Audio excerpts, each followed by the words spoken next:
Everyone at GrokTALK and GraniteGrok.com hope you had a great Thanksgiving and have plenty to be thankful for. We are thankful for the space to do our program every week, the donations from our listeners, our guests, and the time of everyone involved. And as a sign of our appreciation, we take the Saturday after Thanksgiving off so everyone can spend time with family and friends. We still want to provide a program for our listeners, so I thought it would be fun to revisit the very first GrokTALK after we rebooted the program in April of 2013. The early shows had no bumpers or stingers, PSAs, or ads. We just talked through the time allotted, with or without guests. As the first show was not long enough to fit our current format, I have added some of those elements back in, including the original segment intro we used from 2013 until it changed to the current one in 2015. Without further ado, from April 2013, this is GrokTALK.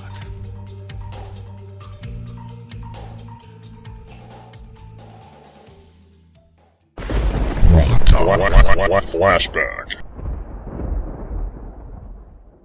We'd like to welcome you to another edition of GrokTALK, brought to you by New Hampshire's leading conservative blog site, GraniteGrok.com. We are your feared, extremist, right-wing, hard-charging, gun-toting, opinionated, outspoken, rabble-rousing, letter-writing, radio, microphone-stomping conservatives and rational libertarians. So get ready for more news and opinion you could only get from GraniteGrok.com. GrokTALK.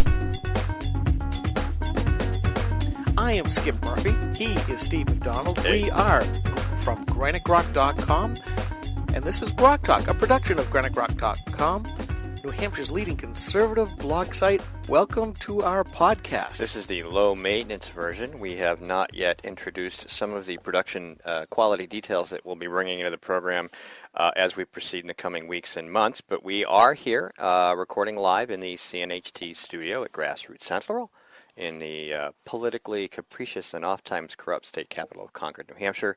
Just an anti-globalist brick throw from the State House. Well, actually, it's 3 blocks, but who's counting? You could throw it really, really, really hard. Long It's not far. years You can ago. see the shining gold dome. Yeah, there might be a shining globe. That could just be the caffeine talking, though. Yeah. For those of you who are listening that aren't from around here, by the way, it's pronounced Concord, as in we've conquered your nation. I always say Concord. Concord. You could say Concord. Yeah, they do pronounce it that way too. Concord. Yeah, we don't have no Oz Especially in the alphabet up if there. you are from Massachusetts, where it's Concord.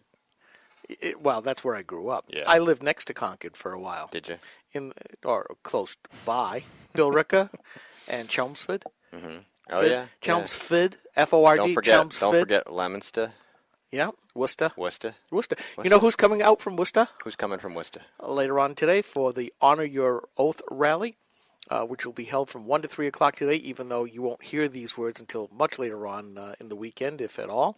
The tech guy, Peter Ingemi. Peter's coming up. Yes, he'll be live broadcasting from noontime onward, and we'll almost have like a micro bloggers row over there. Cool. That's excellent.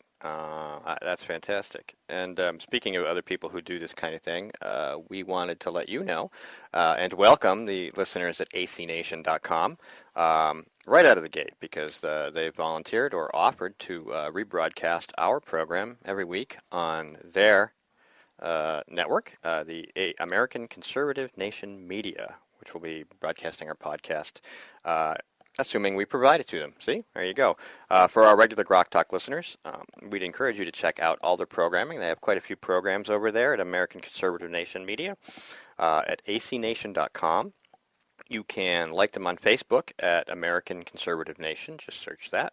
And you can also follow them on Twitter at AMCON Nation. And we encourage you to do that. There's a couple of good programs there now. They are building their base and trying to have a full slate of programming all week long. Cool. Yeah. We start to branch out a little bit We're right off the gate. Right out of the gate, we are trying to expand our audience and exposing them to the number one New Hampshire outlet for only the highest quality right-wing extremism. That's right. We do extreme. You know, I still keep saying time after time, every time I am called that, I keep saying, so what was so extreme 200 plus years after the fact of the ideals of the U.S. Constitution? Now, at the time, they were highly radical, highly extreme, because at that time, pretty much everybody had royalty.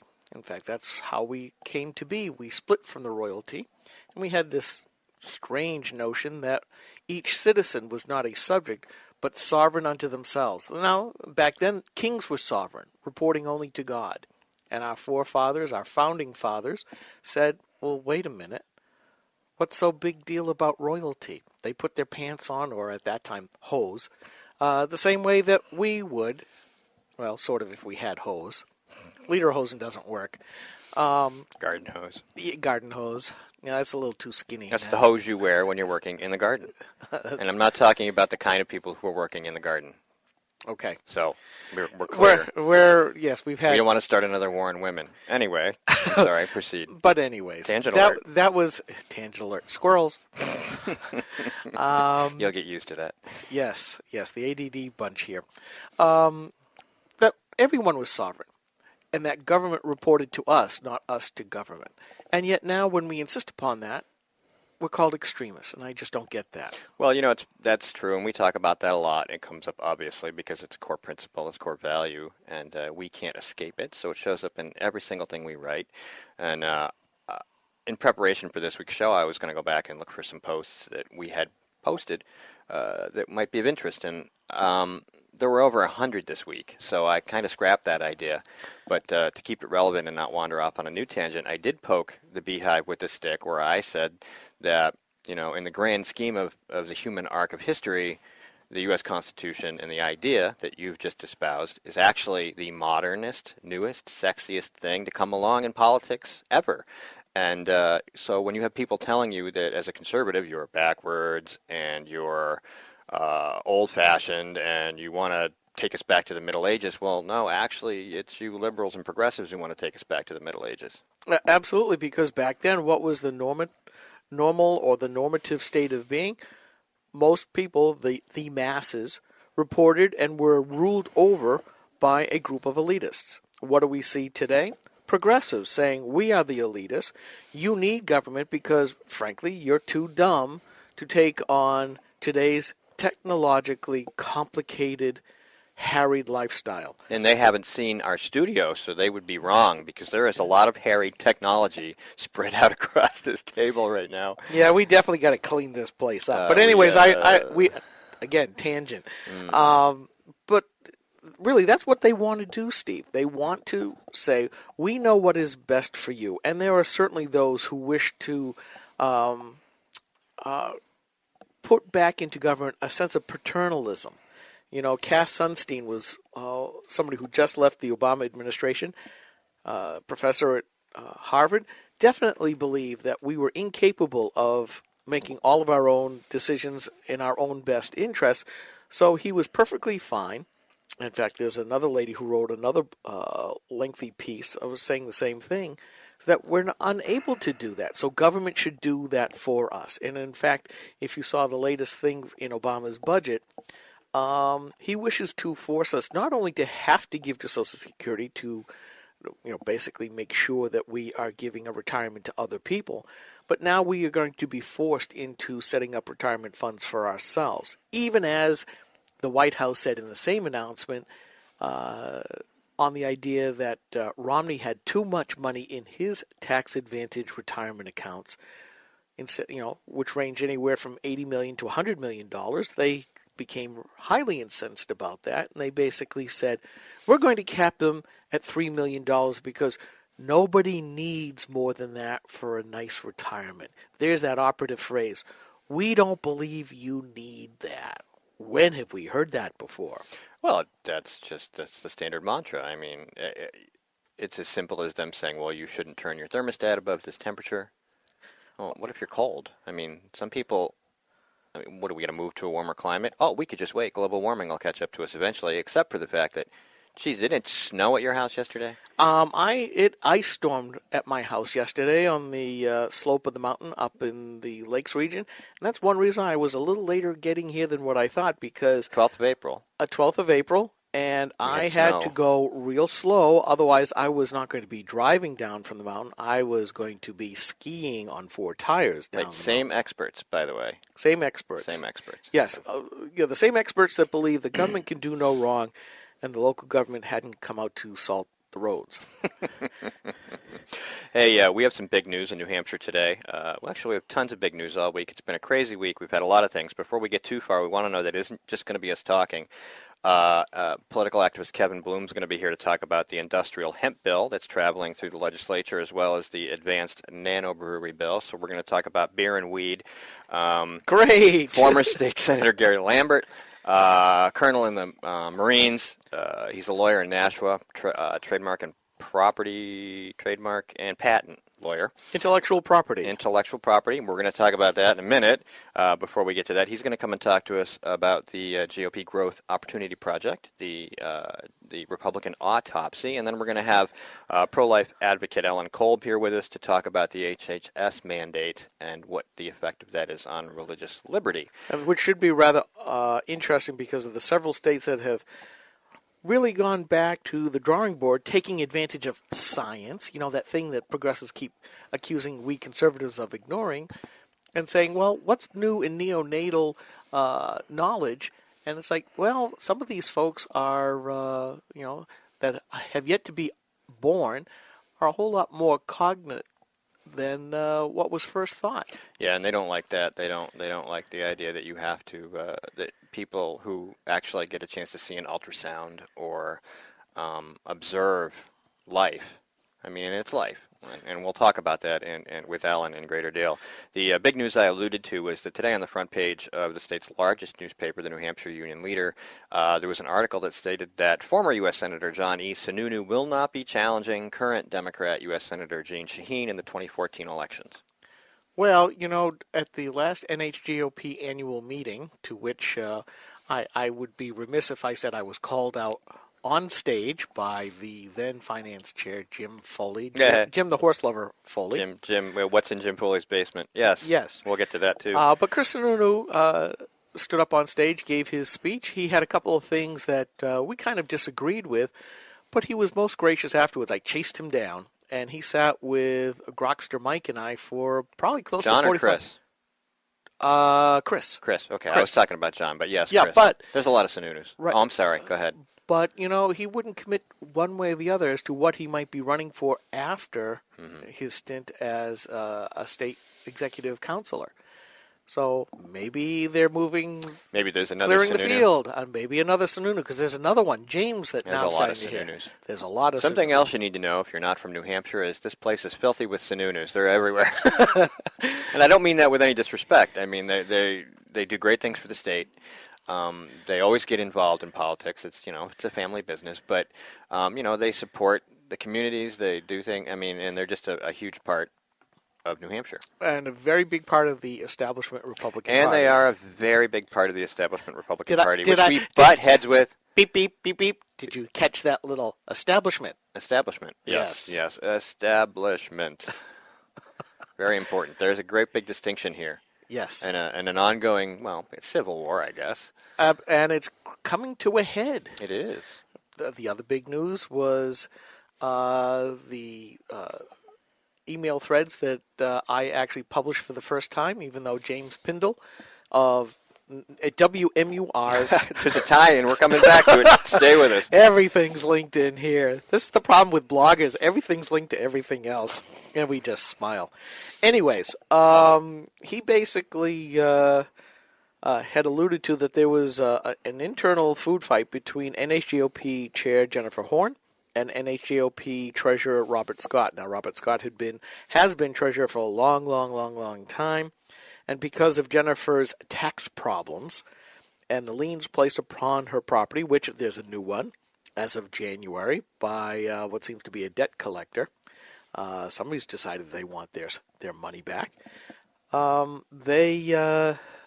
got broken, but I put up the whole email thread. So now we've got what seems to be, and I'm trying to think of the legal way to put this, but if you look at the emails, it's like Robert Scott says, because of your tax liens, we're not going to give you signatory authority over the NHGOP bank accounts. And Jennifer Horn's response was, shall we talk about the FEC reports? It's sort of like, to me, it seemed like, nice treasurership you got there.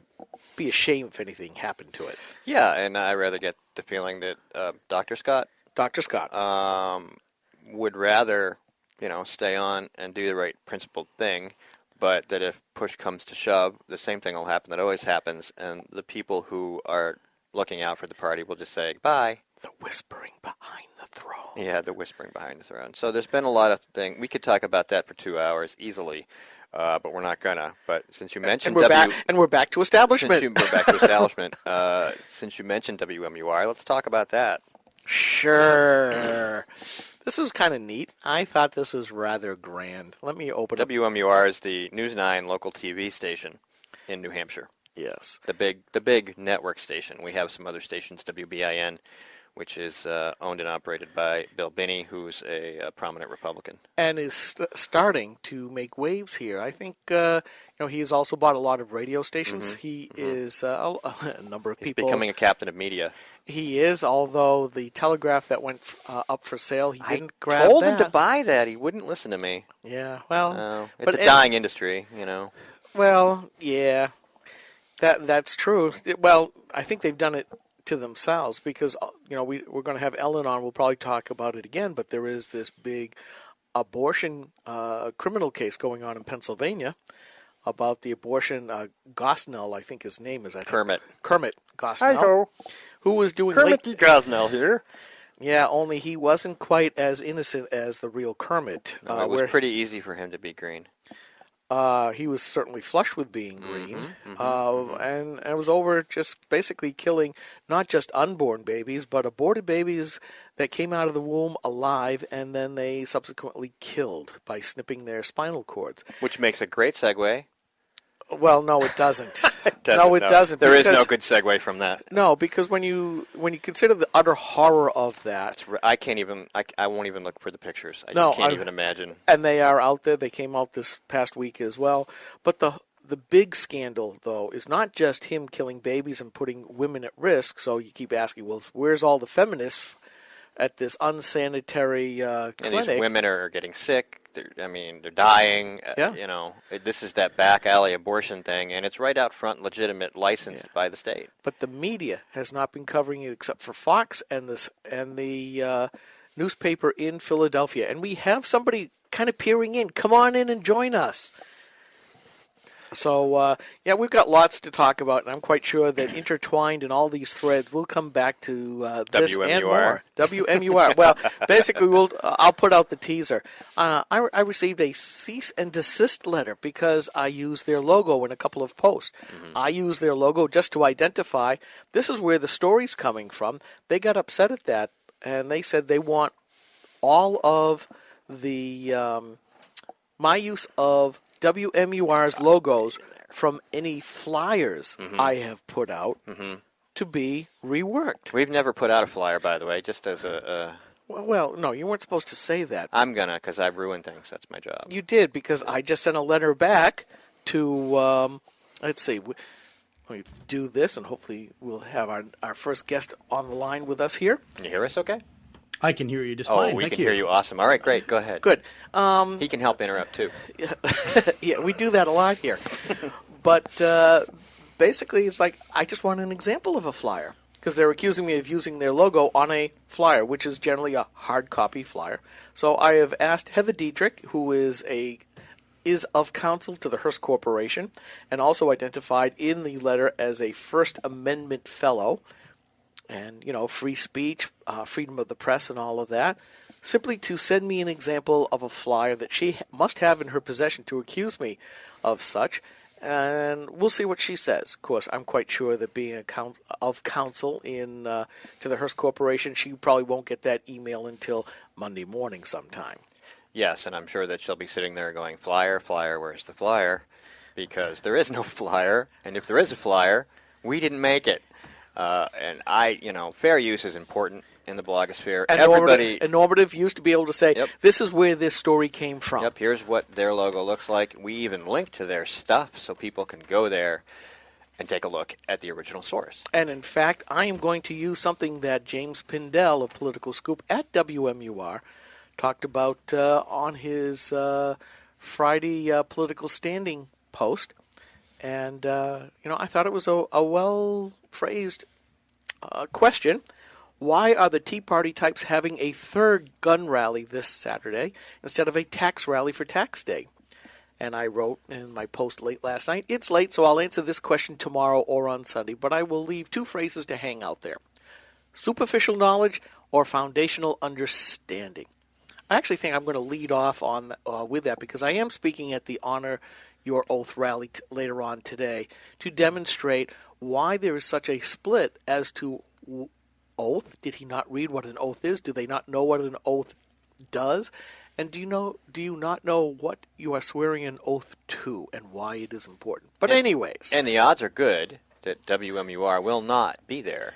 I was told that they were going to be there. Are they going to be there? Josh McElvin is supposed to be there. Oh, good. Because they're going to be there, I use the WMUR logo on that post. Well, there's been some talk on Granite Rock about the absence of the media at these largely well-attended right-wing extremist events, whereas there's media are fawning over these sparsely attended little left-wing events. Yes, and I think that's where the cease and desist letter came from, because I was highly critical of WMUR's coverage of the National Day of Action in Portsmouth, where they had a whole maybe 24 people. I tried to freeze frame the segment and count the adults. I didn't count the children. I counted the adults. And I caught 200. And, there were close to at least 400 at the 223 Day of Resistance. Yes, you could tell because there's no wide-angle shots of the mass of assembled people. No, they did a pan. Yeah, but it's not like, No, they did not.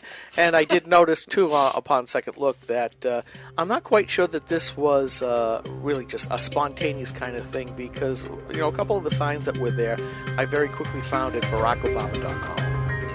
So the phrase AstroTurf came to mind pretty quick.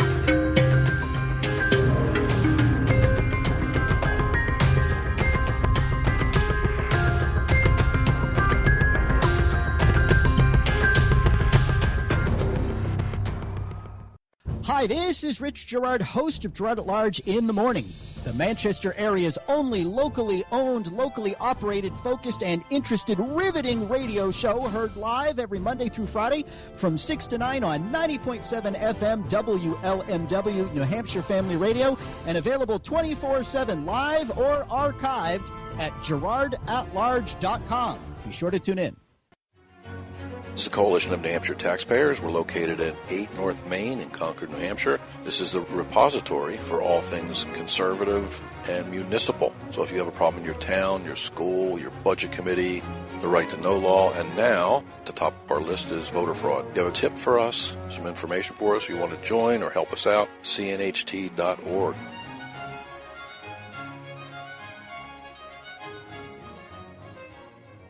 Hi, this is Rich Gerard, host of Gerard at Large in the Morning. You're listening to GrokTALK. We'd like to welcome you to another edition of GrokTALK, brought to you by New Hampshire's leading conservative blog site, GraniteGrok.com. We are your feared extremist, right-wing, hard-charging, gun-toting, opinionated, outspoken, rabble-rousing, letter-writing, radio, microphone-stomping conservatives and rational libertarians. So get ready for more news and opinion you could only get from GraniteGrok.com. GrokTALK. But anyways, I think it's time for us to go off in a different tangent. So I'm going to let you take the lead, because we have a guest. We do. We have a guest. Where did my notes go about my guest? Kevin Bloom, Concord resident, co-founder of the Informal University. You were the New Hampshire Liberty Alliance 2011 Activist of the Year. That's correct. Wow, that's awesome. You like beer?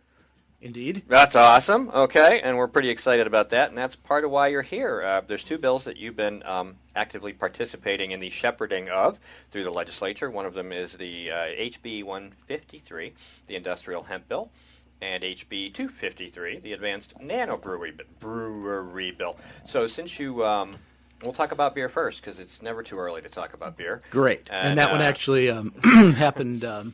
the week before last, so that went to the Senate Commerce Committee, and it ran into some unexpected resistance, but we're hoping that will be overcome. Of course, it passed through the House on a voice vote that was almost unanimous.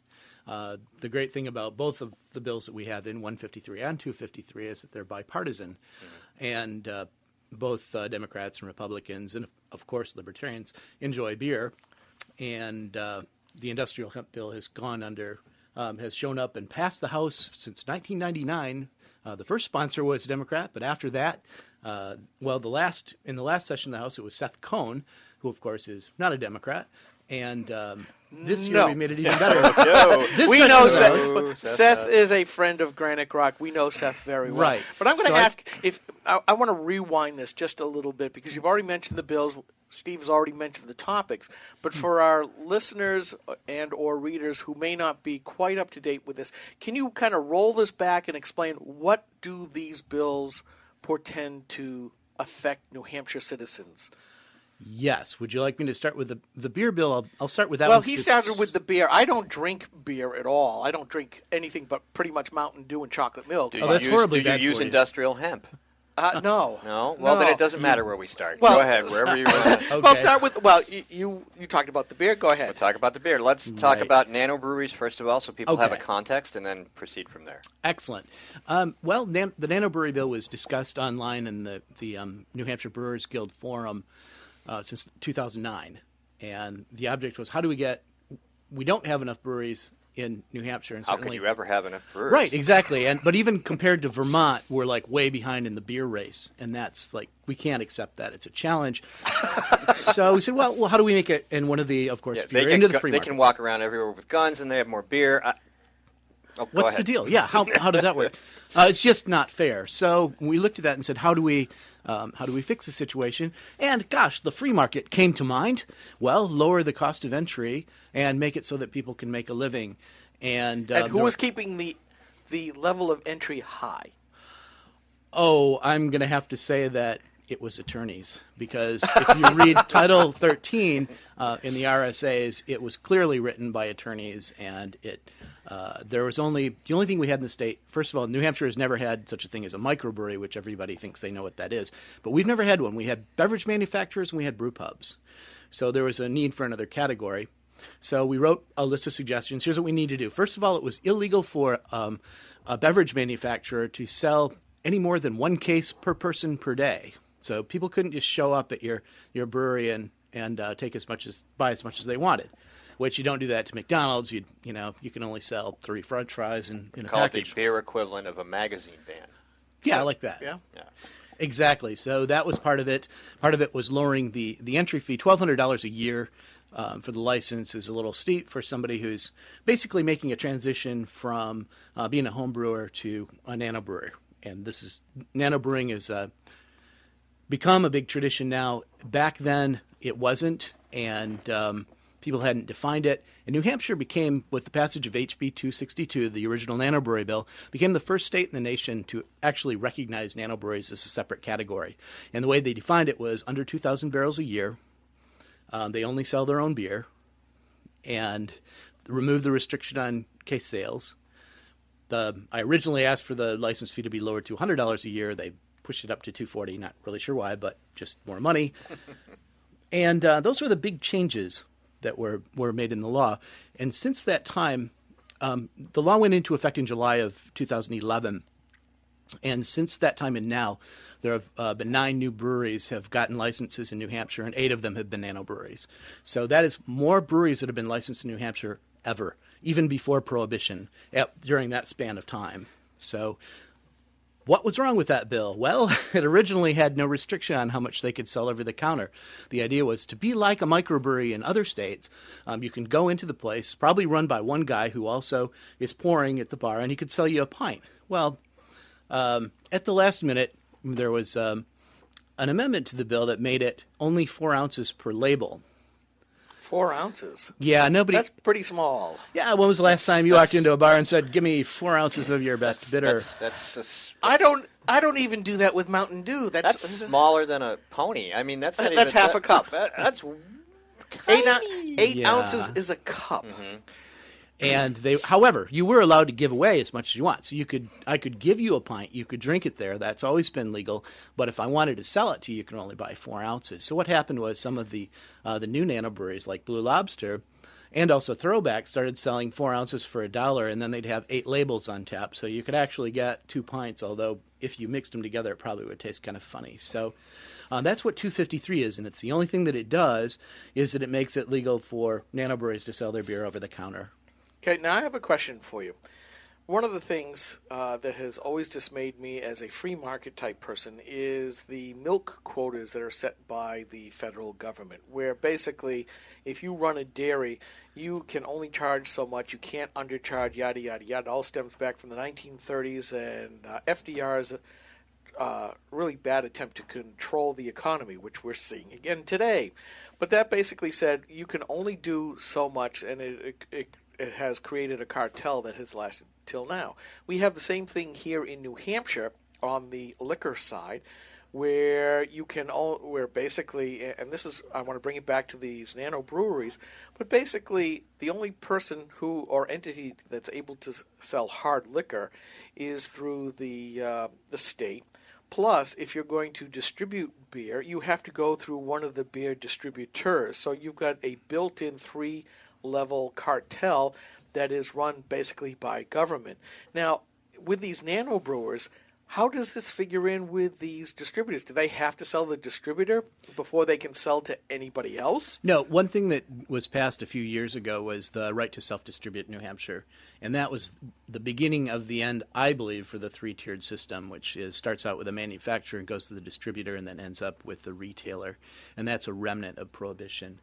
And as you pointed out, there's 7 distributors in the state, and they fight hard. 6 of them are run by Anheuser-Busch, and one of them is a Miller Coors house. So for a long time, Anheuser-Busch prohibited their distributors from selling craft brew beer. So if you didn't self-distribute, you couldn't sell your beer. If they didn't take it, tough luck. You couldn't get it. And you're wondering why there was that one case restriction on people coming into the brewery. Well, now things are all starting to make sense. And it did kill breweries. New craft breweries would rise up and just be destroyed. And this is a great market because we drink a lot of beer. We're number one. We hey, drink lots you know what? of beer. We are per capita in sales. New Hampshire is number one. And you know what else we're number one in?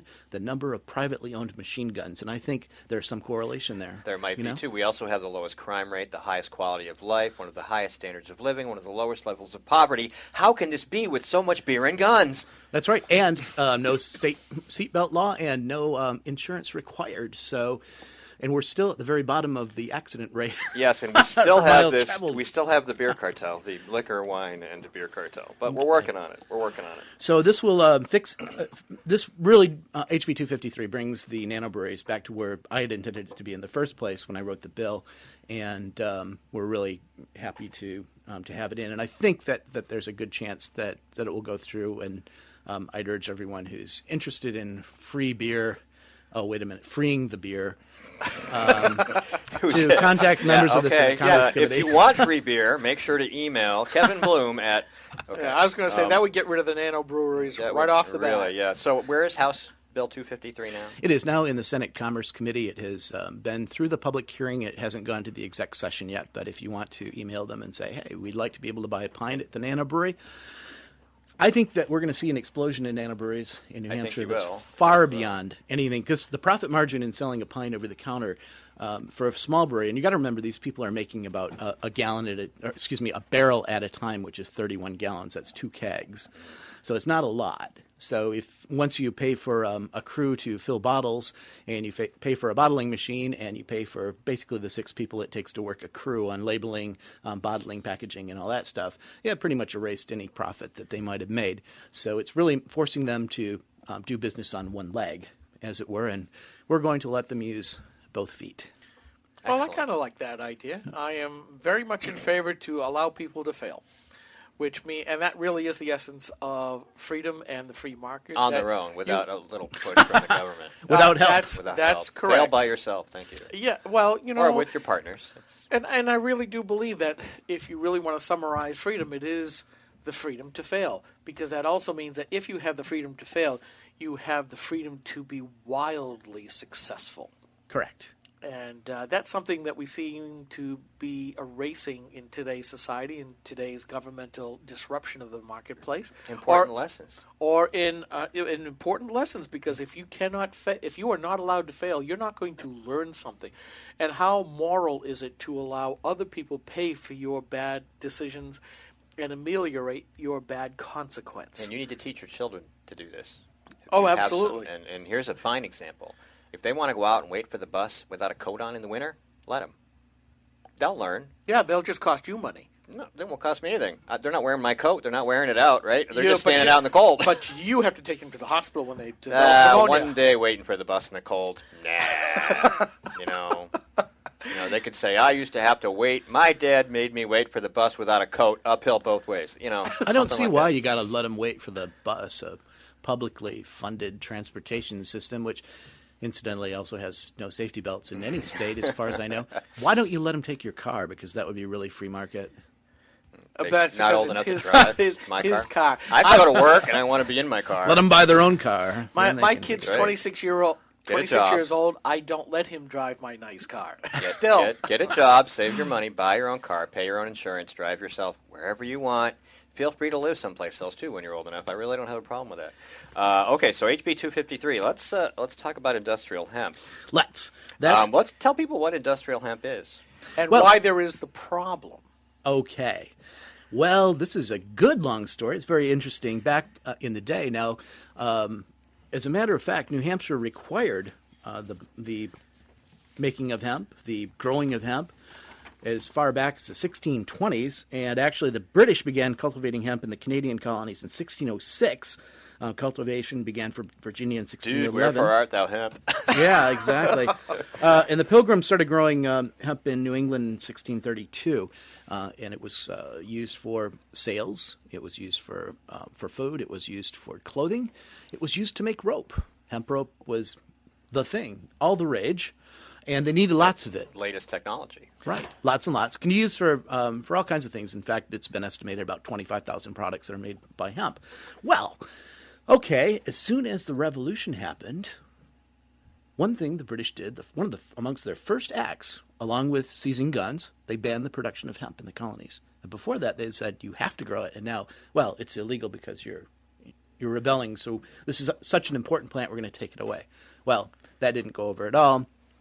And we had hemp production in this country for a long time. It is a different, it's the same species of cannabis, but it's a different variety. It's like poppies. There's over 600 different varieties, but only one of them has opium. So there's all these other poppies that are used for decorations, whereas mostly, I guess, I would suppose that opium poppies are not. Well, industrial not here, except in very few isolated cases. They might be used for you to imagine your own decoration. Yes. Even when there's none there. Right, exactly. So industrial hemp, and I'll just give you the definition the Canadian government uses. Industrial hemp has been legal in Canada since 1994, and they use it has less than 0.03%. That is not 3%, but 0.03% of THC, which is the active ingredient in marijuana. So you can't smoke it; it won't have any psychoactive effects whatsoever. And because of that, there's safe enough to use in the school gymnasium. Absolutely, you can make all kinds of. You can climb that rope all day, and you're not going to get a contact buzz. Do they actually still allow them to climb the ropes I don't think nowadays? they allow. I think they have to wear. Sure. You can't play dodgeball in Wyndham, right? You got to wear padded suits or something. I don't know. I'm sorry. That's okay. Tangent alert.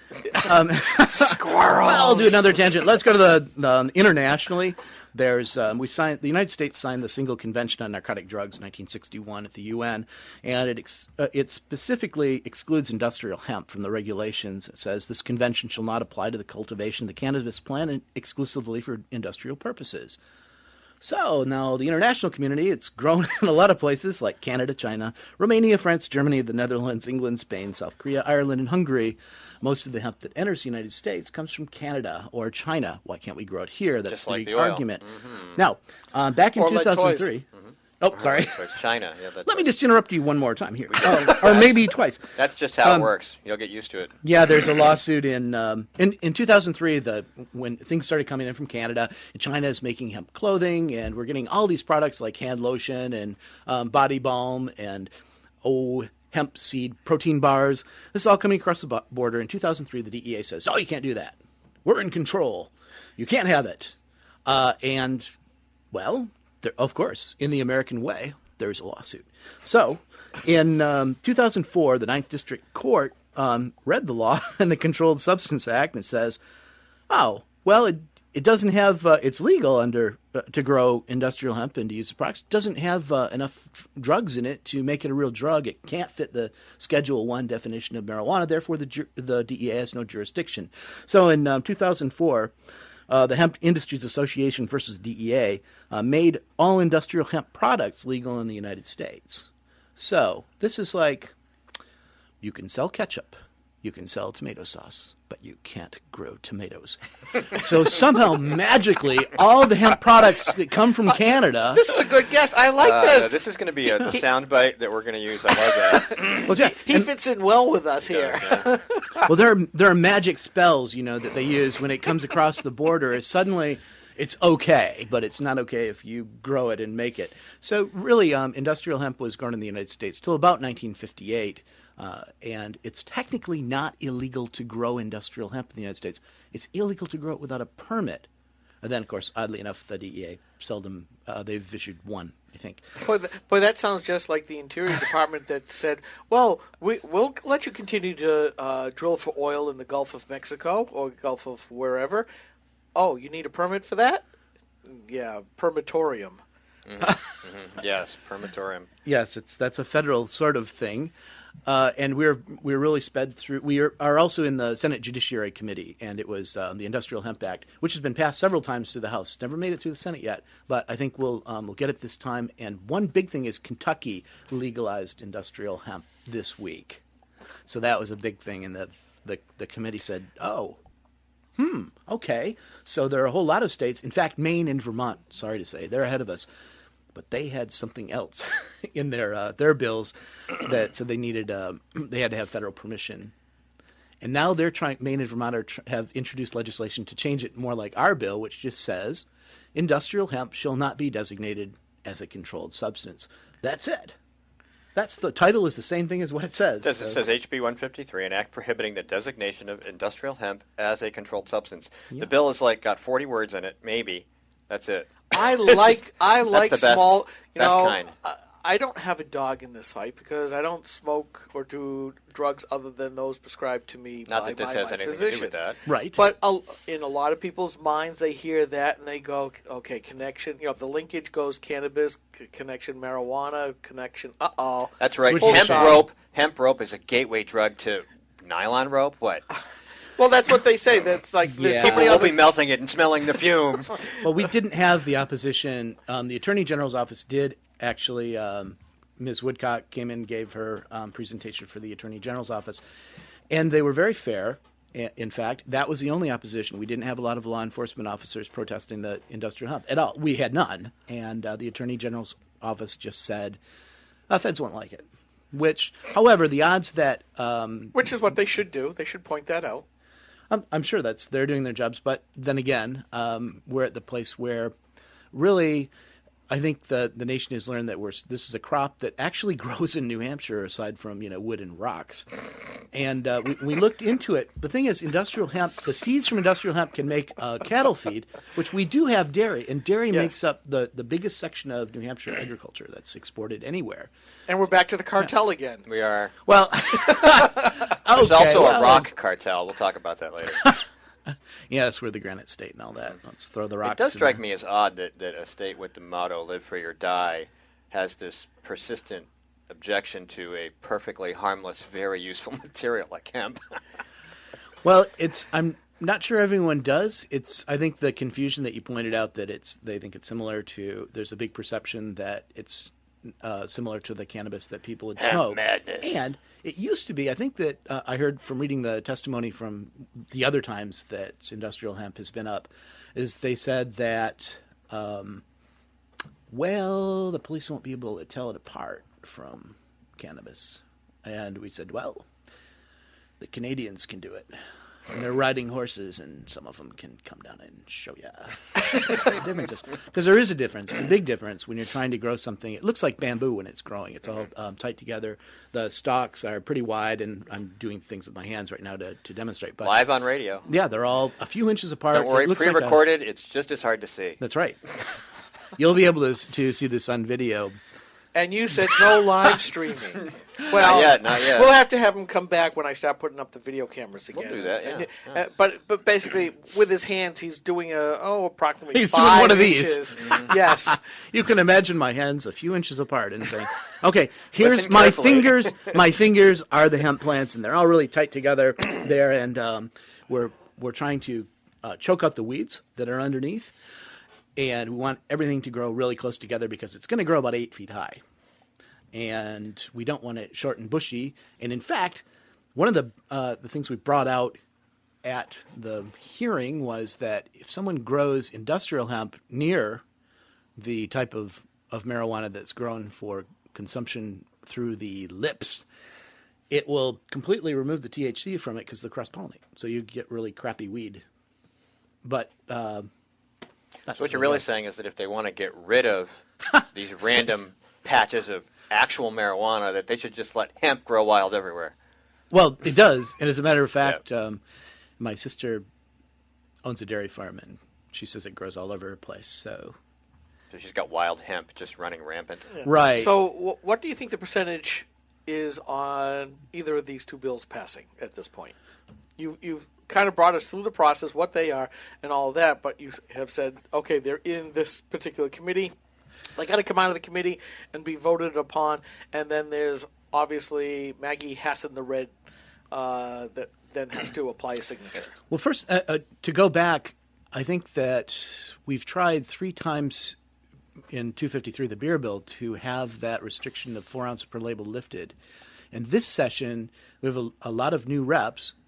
And, of course, we have beer, like I said, it's nonpartisan. But the new reps looked at that regulation and had the same reaction you did, that 4 ounces is not very much. And it went right through. So it came out of committee 15-1. And it never has before. We tried to fix this, since it was passed. We keep coming back saying, no, that's not enough. I think the odds are good now that it will pass. I'm not absolutely certain on 253, the beer bill. I don't know where everyone is exactly, and of course we'd like to find out, but I'm sure when they exec it, we will. I'm more confident on the industrial hemp. I think that there's a real strong sentiment there in the judiciary that time has come for this. Okay. And will they tax it? Well, of course. Probably. You need a permit? Not from the state. This bill is all... HB 153 is all that's necessary to make it legal in the state of New Hampshire. Not from the federal point of view, but I think that if enough states, and there have already been 18 that have said in some way or another that industrial hemp is okay, I think the feds will look at it and go, well, we have other things to do and there's no drugs in it. So, well, I'm not sure that the federal government ever says that we have too many other things to do, and that's part of the problem, because I would say that regulating things like this, if I'm going to go all libertarian in at this point, it's not one of the enumerated powers. All they're really empowered to do is to make sure that goods will ship from place to place without overbearing taxes that would stop that flow, that it really is a states' rights kind of deal under the 10th Amendment, which has been languishing for probably close to 150 years now, all of a sudden is getting quite the mentions. Well, we did, with a Democrat governor, and a lot of Democrats supported the effort to block national ID. Yes, Real ID. the Real ID. We did nullify that law here in New Hampshire. It's one of the few examples that we liked to rub in Governor Lynch's face. You can support that, but so if the national issue is a problem for our Democrat governor as far as industrial hemp is concerned, I'd have to question that. I mean, why? Why? Why do you object? Well, the governor has not mentioned that she objects to this. She did make some comments on the decriminalization bill and said she would veto it, according to some folks in the media. However, this bill not. So there is a chance, and I just wanted to get a quick plug-in for HB 399, which is it makes it illegal for New Hampshire to participate in the indefinite detention of U.S. citizens. Mm-hmm. Yes, and we've written at length about that one, yes. You have, great. And it's coming up on Tuesday morning. It will be in State House Room 100, and that's at 9 o'clock, bright and early Tuesday morning. And we're going to hopefully see a lot of people at the HB 399. The place was packed, standing room only. This is weird. Okay, this bill, the ACLU jumped in on our side. It was like great to see them on the side of the Angels every now and then, and they do, and they really have there's some issues that they're, freedom of speech, and indefinite detention doesn't appeal to anyone. And there was only one rep who really was opposed to it. It was unanimous, both sides. It was. It wasn't quite unanimous. The vote was very surprising. I mean, we came out really early on and pressed a lot of buttons and said, look, this is going to tell us about you as a person, Democrat, Republican. I picked on the Democrats because that's my job. And I said, we're going to judge your position about freedom and liberty and about people's rights not to be detained and scooped up in the middle of the night, based on this bill. And I was extremely enthusiastic about the results. I mean, and I broadcasted that. I was very proud of those Democrats that said, that they came out and said, look, this is one of those things we do agree on. Yep. Our motto is, when you do right, we thank them, and when you do wrong, we spank them. And there are times when, there are people on the other side of the aisle that we can reach out to and say, okay, we can link up on this particular issue, and they did. I do have a question for you. Can you make sure, as time goes by, because we are coming down to the end of this half hour, when there is a status update, can you shoot us an email, or even if you want, create a little guest post for us? Let us know what has happened. Keep us informed on these two subjects. I would love to have my words of wisdom appear on Granite Grok. All you have to do is send it to either Steve or myself, skip@granitegrok.com, steve@granitegrok.com, and we can make sure that it gets put up there. And it will. Super. And I would like to plug our foundation without whose support Rothbard, Sterner, and Dobbs would not have a client and would not be lobbyists for the industrial hemp bill. And the New Hampshire Foundation. New Hampshire. I love it. The New Hampshires, yeah. That was a good. It's tricky, isn't it? It just trills off your tongue. New Hampshire. Hampshire. Now people are wondering, so was that the original name of New Hampshire? Well, we used to be part of Massachusetts too, but I think we broke off at the right time. Although, having grown up in Massachusetts and coming here ostensibly for a job, not so much for the political climate or the philosophy behind live free or die, I still have a job, but the job's based in California, although I get to live here. But I've come to realize more and more that New Hampshire is a special place because of the politics, because like you were saying here, one person can make a difference here in this small state. It's really rare. It is unique that ordinary citizens can say, I have an issue, I'm going to bring it, I'm going to get people excited about it, which you have obviously done, push for it, have the determination to keep pushing on it for a couple of years, and actually see it become law. Because with 1.3 million people, really all you have to do is to convince about 427 people. Really? Well, to get the bill introduced, you really only have to convince one. Right, but That's true. In a sense, you've got 400 state reps. One who's very accessible.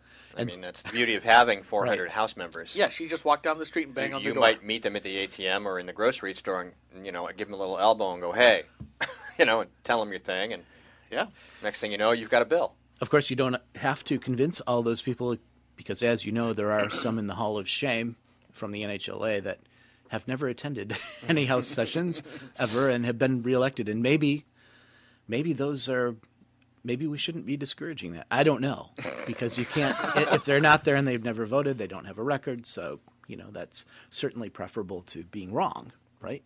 Correct. Hey, so before you go, I would like you to repeat after me. I'm Kevin Bloom, and you're listening to GrokTALK. I'm Kevin Bloom, and you're listening to GrokTALK. Oh, he did that so well. A production of GrokTALK.com, New Hampshire's leading conservative blog site. Kevin, I want to say thank you very much for coming in early on a Saturday morning when it's starting to look better out there. And to come into this internal room and talk with us, it's much appreciated. Thanks for having me, and have a great Saturday. And we're going to do that. Flashback.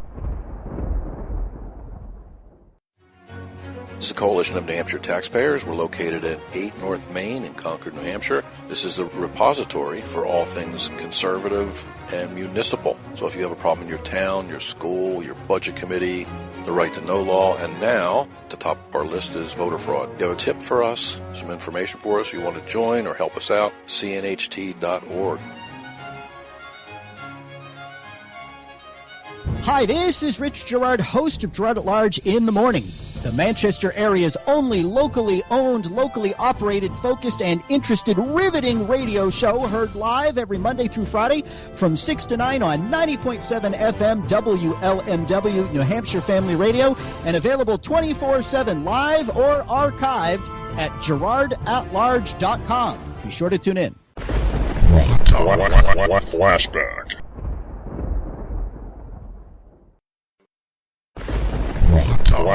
Flashback. We'd like to welcome you to another edition of GrokTALK, brought to you by New Hampshire's leading conservative blog site, GraniteGrok.com. We are your feared extremist, right-wing, hard-charging, gun-toting, opinionated, outspoken, rabble-rousing, letter-writing, radio, microphone stomping conservatives and rational libertarians. So get ready for more news and opinion you could only get from GraniteGrok.com. GrokTALK. We are happy to have with us former State Senator Gary Lambert, a colonel in the Marines. And we do thank you for your service. Absolutely. A Nashua lawyer. I was trying to stumble this out earlier. Trademark and patent, right? Correct. Yes, and I think you just announced another patent this week, didn't you, that you guys were working on? Yeah, we get one about every few days. Every few days, every yeah. now and then we'll put one on the Facebook page or on the Twitter page to let people know what we're up to. Okay, Gary, go ahead and put the headphones cans on so you can hear us. Absolutely. You can hear yourself. And we're Although in this environment, we almost don't need the headsets, but No. with our little rigs, we kind of have to wear Kind of them. do. So we're here to talk about the GOP autopsy report, the Growth Opportunity Project. Yep. You wanted to spend some time on that. It's pretty impressive. It's almost 100 pages printed out. Mm-hmm. It's a pretty little thing. It covers, we've got some growth and opportunity numbers I'll go through real quick before we get into it, but they broke it out into sections. They wanted to talk about messaging, demographic partners, campaign mechanics, everything. It's third party, friends and allies, which is something that's really important to us because we exist in the state as a force of our own, some days bigger than others. And, in the history of my involvement with Granite Grok and as a blogger for, like 5 years now, I've never really had a lot of outreach from the powers that be in the party. I get candidates. Unless we're getting yelled at from something we've written. Candidates, activists, other third-party groups. Sometimes a lobbyist will email me about an issue that's coming up. But we don't get a lot of that, so that was what really hit me. But you've gone through this, obviously. You're familiar. What do you think? Well, I think you can't argue with facts. And the facts are, if you take a look at the last 6 presidential elections, we lost the popular vote in 5 of them. And we lost the women's vote this time. We lost the youth vote. We lost the minority vote. So we can either continue to do what we're doing, or we can try to do something different. Do you see that as more of a problem with messaging or mechanics? A little bit of both. Or intent. Or intent. Because I've done a lot of reading on this. I have just tons of stuff I always want to blog about, never have the time to. But if you look through, just to tie in what Steve did, and you'll have to forgive us, Gary, being bloggers, everything's linked to everything else. We go off on tangent alerts. So when we say squirrels, you know that we are indeed the ADHD bunch here. But if you go through that 100 pages, not once is the word blogger mentioned. Not once is the new media other than technology in general. And you look at that, and a lot of people have thrown a lot of firepower at it and saying, okay, is the intent to make the GOP, is it just to win elections or to stand up for principles? I mean, it's the age-old argument between the grassroots and, quote-unquote, the establishment elite. Is it the case of do you win power? And yes, in order to affect change, you have to win elections. We get that. But as far as Steve and I are concerned, or any of us at Granite Grok, winning elections is a precursor to only, now what do you do with that power? And a lot of times we rail on Granite Grok because we think those Republicans who have won the elections have gone off the rails. So with just to let you know where I stand on this, and you and I have had a couple of discussions before, but I'll shut up. Well, I don't think we need to change our principles. I mean, I won in a Democratic district, first guy to win that district in 94 years. It's D+7 PVI, and take a look at my voting record. It was conservative. but I think I had a different message than a lot of people had, and the message is that of inclusion. And you reach out and you talk to everyone you can. I talk to unions, any group that wanted to talk to me. And I think that's I think where we're missing here. If you take a look at like just one of the things they point out, the women vote. Women comprise 53% of the vote. And so what do? If you take a look at Governor Romney, and even to an extent, as much as I love Ovid, I think Ovid had the same thing, a coalition of women for fill in the blank. Did Obama have a coalition for women? Yes. No.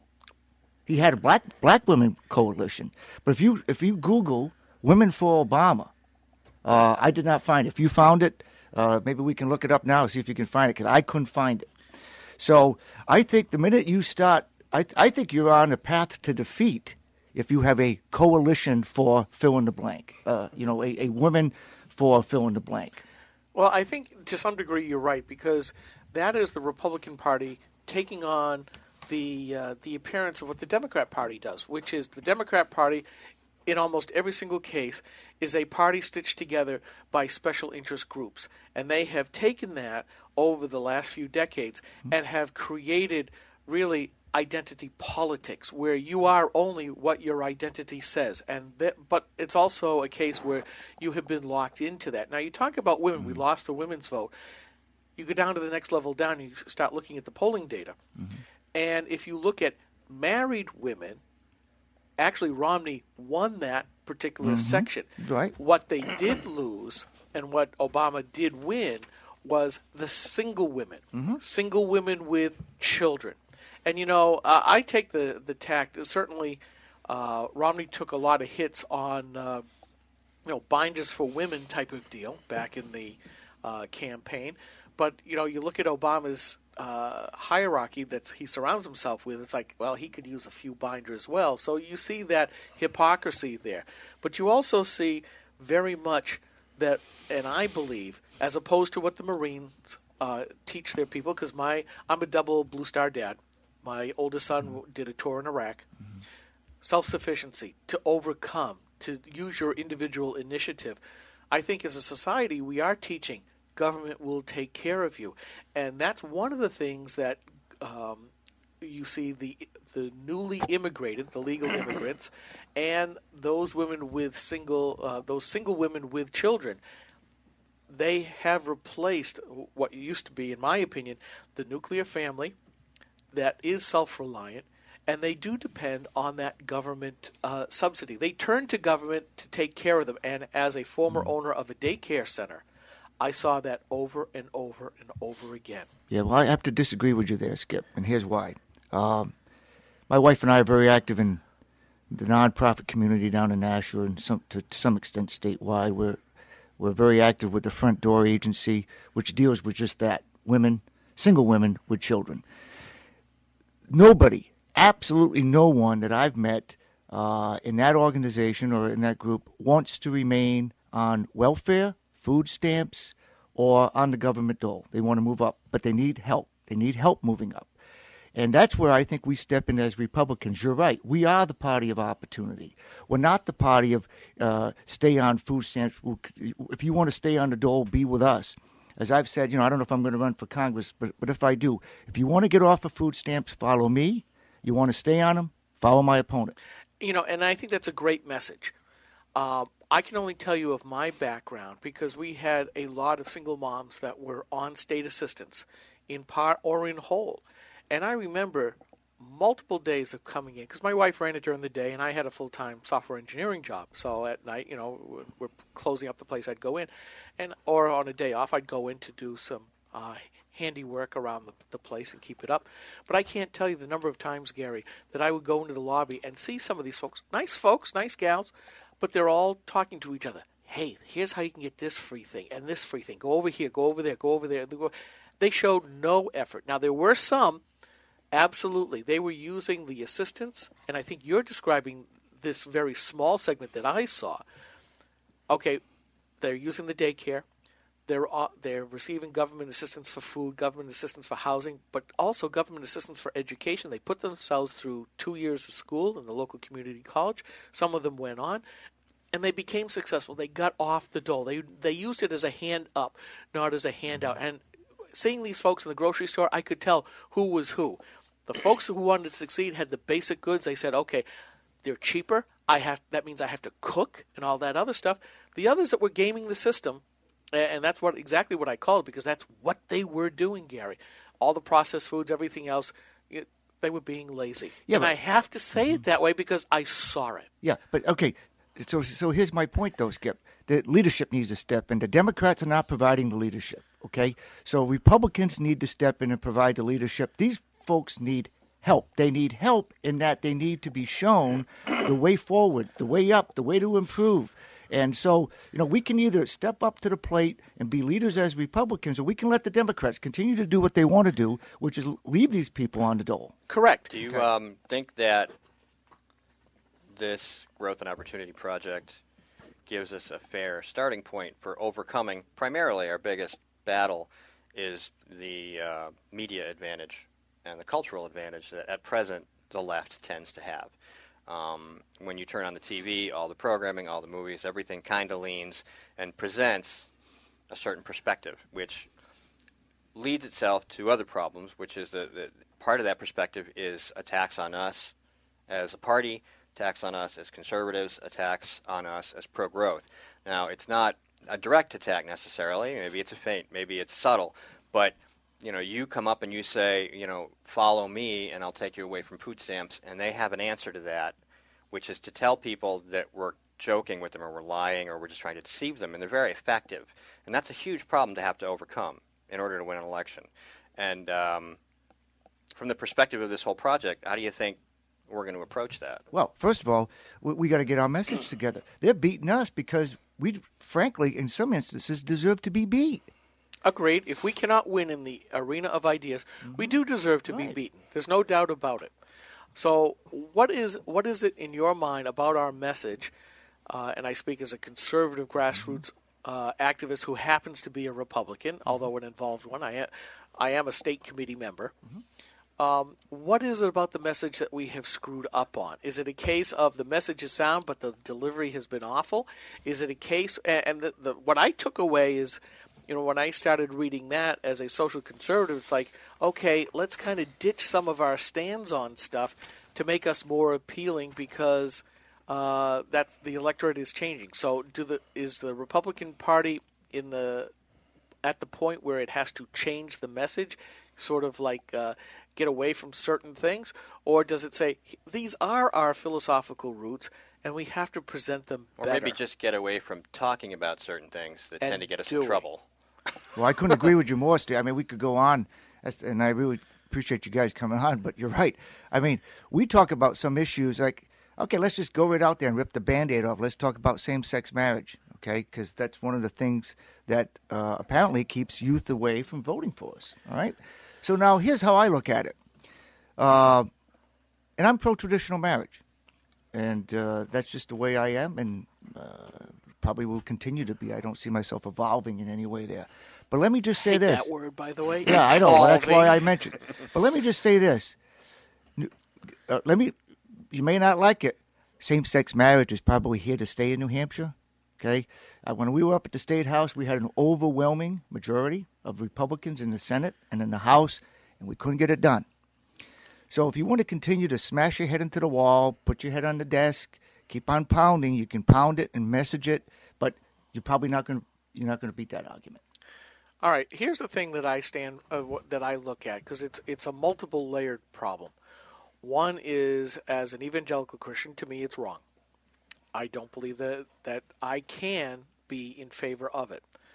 So that puts me in the position within the Republican Party, and face it, the evangelical Christian community, or those people of deep religious faith, be they evangelicals or Catholics or Jews or anything else, you're basically, the Republican Party says, well, we're ditching our stance on traditional marriage, and there are a lot of younger Republicans who are saying, get rid of it. Well, now you're telling me I am of no consequence. So what's the tightrope that the Republican Party should walk, Gary, that they now can be and there's several other social issues that are tied into that, because it isn't just the marriage ceremony. It is also what's being allowed to be taught in the schools that may, face it, the majority of schools are government-run schools. Now you have a philosophy that's flowing through all of government that says you are a bigot. Now, do I want to allow, my kids are grown, but a lot of younger Republicans of faith are now having to look at this at the same way. Do I want my kids in school where the teachers are saying the exact opposite of what I'm saying at home? And it also goes into the legal part of this as well. I mean, face it, when it really comes down to it, is sexual orientation now going to trump religious freedom? Is something that has been a popular vote now going to trump something that is enshrined in the First Amendment of the Constitution? And there is going to be a collision. We've already seen it with lawsuits coming out based on sexual orientation, of calls about discrimination and things like that. What happens in that point? I mean, this is a very serious having children point. in public school right now, and being a conservative blogger, and I've written about this extensively, I actually do walk the tightrope. I have said repeatedly, and I talk to my kids about what they're told at school, and we discuss these kinds of issues. Not at great length, mind you, because they're kids. They're not going to sit and listen to me give a dissertation on property rights, but that's essentially what I do. I tell them, I said, was there an argument where two people should be allowed to share property under any sort of circumstances that's perfectly legal, and would it be unfair if they were not permitted if others were? And I say, well, yeah, sure. So you have a thing called a civil union where people are allowed to make a public statement where they will decide to share property and rights together, and that the state recognizes that right as a contract. And that's the end of it for me. I think a marriage as a word is a ceremony. I always say it's a rite and not a right.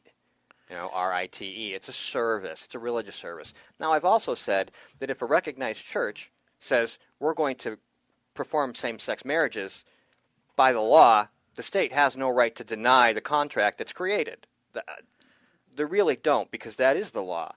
The law says we recognize these kinds of contracts, and we will continue to do so. That's not a cultural issue. That's a property issue. And that's where the GOP could make ground with young people by saying, look, there's no Department of Love. There's no Ministry of Love. It's not about love, okay? When you get down to brass tacks, it's about people's stuff. The only reason the state really ever had to recognize a marriage as a government entity was to ensure that somebody else didn't come along and when so-and-so's husband died, stole all their stuff and ran off with it. It was a contract. But also the other side of that is the traditional value of family was to raise children to be successul adults. Right, and the state has limited interest. Well, they take more and more and more of that, because now with Obama's latest budget, he wants to do universal pre-care or preschools starting at age 4. At what point are parents no longer parents? But it also, the argument, Gary, and this is where I have a real hard time with this, is because that one issue, people are saying, well, we're already being boxed in with the HHS mandate, which we are going to talk about in a little bit, very soon, where we're being told your religion only exists within the 4 walls of your house of worship. And once you step outside of that, it should be a totally secular society. I can't live that way because my faith is who I am. But yet when I see my government telling me otherwise, that I have to, isn't that a sense of tyranny? And I think, again, that's another tightrope that the Republican Party, because you may wish to gravitate towards where the future voters are coming, but if you alienate your present evangelical base, which is a substantial percentage still, you're still going to lose races. A large percentage of people who aren't turning out to vote, by the way. Yeah. Okay, so that's, I guess... And right. Sorry, we've gone on, and he's sitting here, when do I get a chance to talk? Gary's going to interview us. What I would like to say, look, I'm in the business, and at least I was when I was running for state senator, if I run for Congress, I'm in the business of winning here. Well, you got to win. And so... and winning without giving up your principles. But so, what's the point? Everything you just talked about, I'm not sure I understand because I'm out there to get votes, okay? I'm out there to keep my principle, get votes, so you can do policy when you finally get there. And what I'm saying is just, you got to remember, this is not the the 2nd Congressional District of Texas. This is the 2nd Congressional District in New Hampshire. Yes. Okay? It's a D+3. If a Republican runs in the D+3 district, it's going to be a tough job. Right. And that's what you have taken on as a possible candidate. You did when you ran for state senate and you won. But I'm sitting here as I'm supposed to be electing somebody who represents my values. Yeah, and you know what? I think I represent them, Skip. I think we all agree. The thing is how we message that agreement. And so my view is you could talk about it all day long, but gay marriage is not going away in New Hampshire, probably. Would you say it's better to just focus on things that are more important to a wider range of people, like economic policy, jobs, the hemp bill, nanobreweries? And if it was just economics, if the government, if the federal government, and to a lesser extent the state government, would pull back and just concentrate on those things, I would probably say I'd be more apt to say that. But during this progressive era over the last 50 years, politics has been pushed into every single area of our lives. And that's where I'm having a problem. So, Gary, do you think there's a way that the GOP can get around that? No, you don't have to get around it. You confront it straight on, just like I just did. I tell people what I believe in, but realize that, you don't go out there. Like, I can't believe, and, you're probably going to disagree with me on this, the RNC just made this reconfirmation, restatement on same-sex marriage yesterday. That was the news. That was the talk of the town. That doesn't help me up here in New Hampshire, okay? The fact that they, you can believe what you want to believe and have your principles, but that doesn't mean you constantly have to say it every single day. I hate to say this, but I missed that announcement. What did they say, Gary? Well, they reconfirmed. I guess some people were upset at the RNC's report and thought it was kind of light or somehow assuming that we should move or change our principles, which does not say. All right, it just says we need to become aware of that. And they made a reconfirmation of the fact that the platform involves, opposed to same-sex marriage. Okay. Republican National Committee passed resolutions Friday reaffirming its commitment to defining marriage as between a man and woman and calling on the Supreme Court to uphold the sanctity of marriage as it weighs rulings on 2 landmark cases involving gay marriage.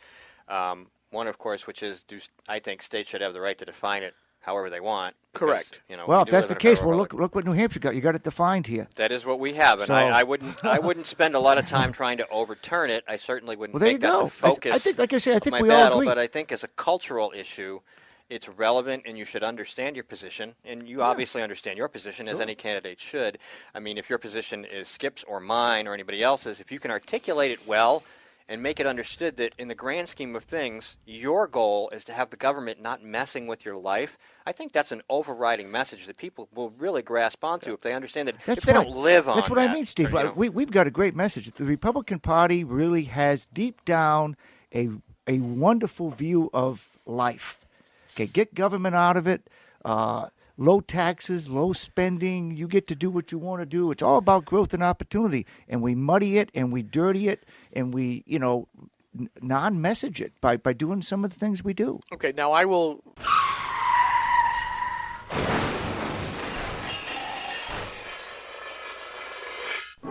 This brief intermission is brought to you by Technical Difficulties, your leader in unanticipated and disruptive audio technology.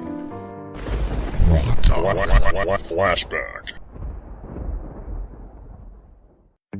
When asked whether she still supports Obamacare, Senator Jeanne Shaheen said, "Yes, I do continue to support the law. We're beginning to see some positive results."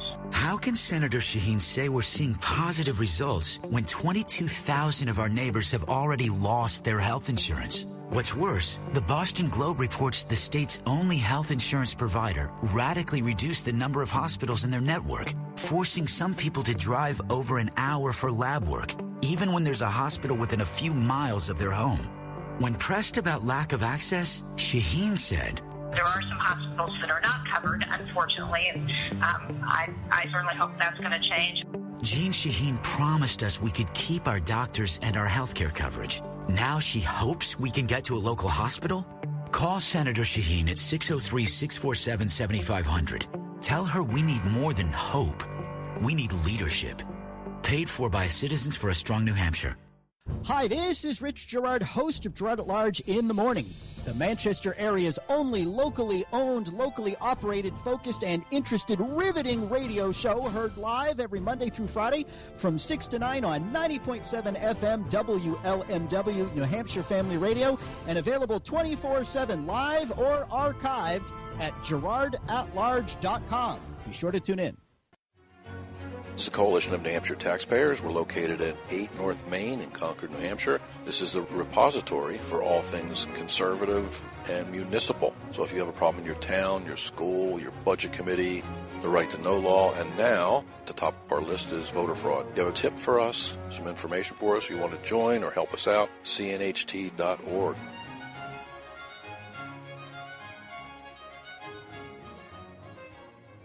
Hi, this is Rich Gerard, host of Gerard at Large in the Morning. You're listening to GrokTALK. We'd like to welcome you to another edition of GrokTALK, brought to you by New Hampshire's leading conservative blog site, GraniteGrok.com. We are your feared extremist, right-wing, hard-charging, gun-toting, opinionated, outspoken, rabble-rousing, letter-writing, radio, microphone stomping conservatives and rational libertarians. So get ready for more news and opinion you could only get from GraniteGrok.com. GrokTALK.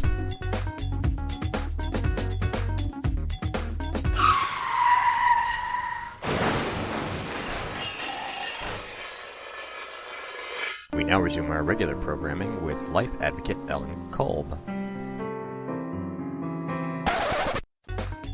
Planned Parenthood Action Fund managed to tweet yesterday afternoon, after being missing in action on this for over a year. Gosnell was charged a long time ago, and they said, well, he should be prosecuted. It only took this long. Yeah. Let's agree that...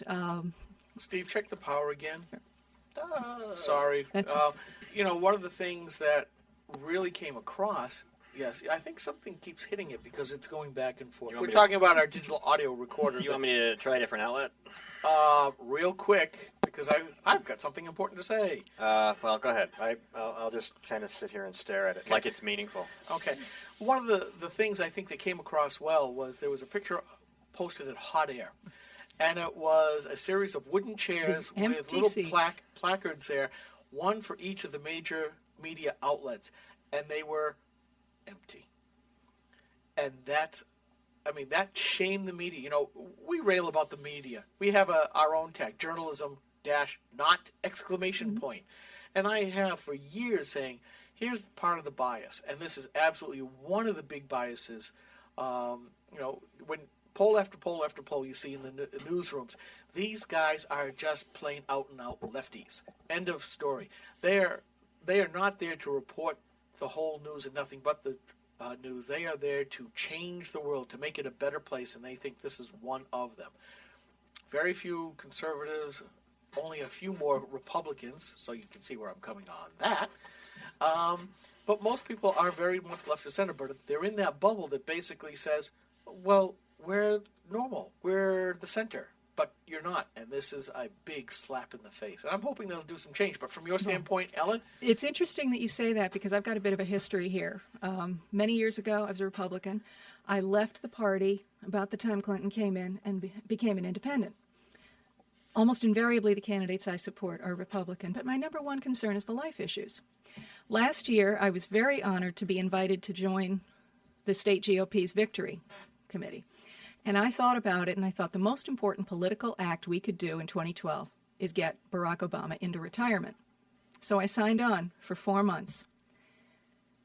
And I drank the Kool-Aid and went back for seconds because I was hired. They knew I was pro-life. They knew I had a blog, leavenfortheloaf.com. And the deal was, stop writing. Let's go around the state. Your job is to work with women. 4 fantastic months, but I did not talk about the life issues because it was all about jobs and the economy. Stop me if you've heard this. The results are before us. I gave it a shot. I did my thing. I am back to being an independent. If the party, the Republican Party, will not take on the job of learning how to message the life issues, then let's do it outside. Because there's no point in arguing about liberty if we don't have the right to life.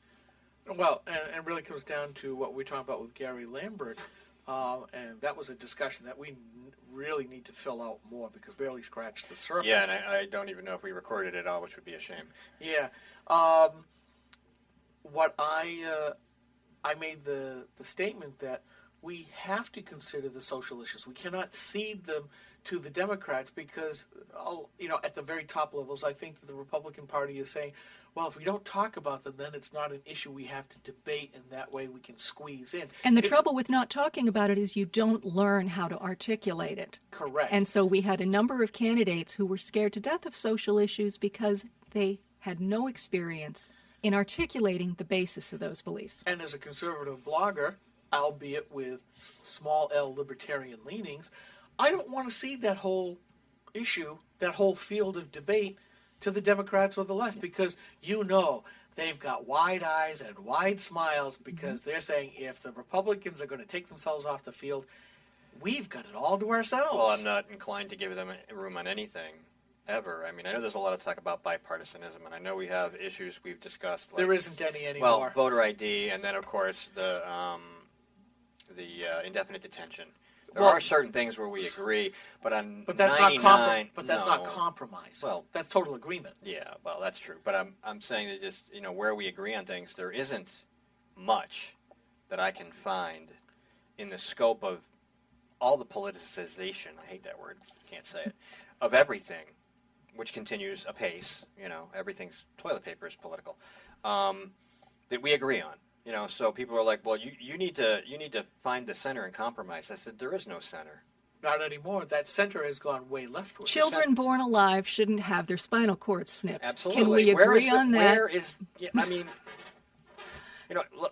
the silence of the Democratic Party on that speaks volumes. It does. Chairman Buckley, if you were aborted, you wouldn't be here. I mean, do you understand that you started? That's you. From square one. And remember that this facility was operating legally. Mm-hmm. Yes, they licensed. They were licensed. They were okay with the state of Pennsylvania.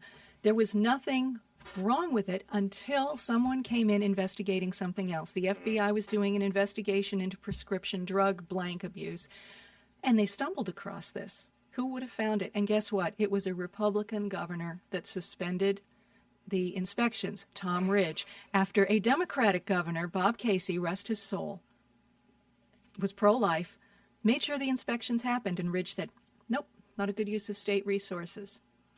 We can do better, and this is why independent bloggers, people like the tens of thousands who took to Twitter yesterday, if a party won't take on the job, fine, we will.